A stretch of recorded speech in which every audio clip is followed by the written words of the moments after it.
Hi, this is Mike Larson from Money and Markets TV.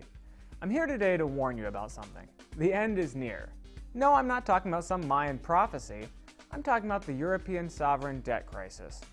For the past 2 years, politicians and policymakers have been doing everything they could think of to hold back the tidal wave of delinquencies, defaults, banking failures, and recessions that they know is coming. They've spent hundreds of billions of euros bailing out Greece, Ireland, and Portugal. But that's only opened the door to more countries, most recently Spain and Cyprus, asking for their own handouts. Meanwhile, the European Central Bank has responded to the crisis by steering cheap loans to banks in the troubled pigs nations. But the banks just used that money to buy more sovereign debt, leaving them even more exposed to massive losses. Spanish banks now reportedly need up to 100 billion euros in additional funds to shore up capital, and that number is only likely to get bigger. To make matters worse, the long-term refinancing operations failed to drive down borrowing costs for more than a few months. Interest rates on government debt are now back near pre-LTRO highs in both Italy and Spain. All of this wasted time, money, and effort has been designed to stave off that so-called Lehman moment. Policymakers still don't seem to understand that they're going to be dealing with multiple Lehman Brothers-style collapses, and nothing they do is going to stop them. But as I've been saying for months now, policymakers both in Europe and here in the United States are out of bullets. Just look at the Federal Reserve's latest feeble effort, an extension of its Operation Twist program.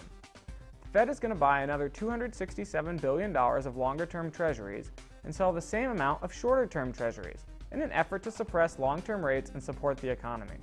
But from the market's lack of reaction, it's clear that investors know this plan will prove just as useless as the Fed's previous actions in fueling a lasting economic recovery.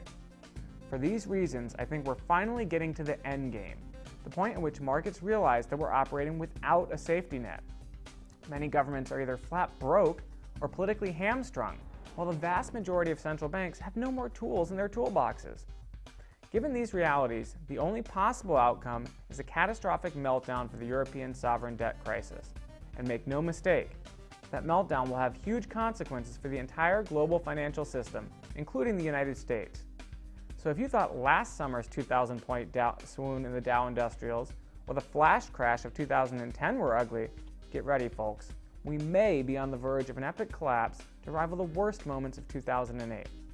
So as an investor, you should bag more profits, add some cheap downside put options or inverse ETF positions, or in other words, protect yourself, because I can't shake the feeling that the end is truly near.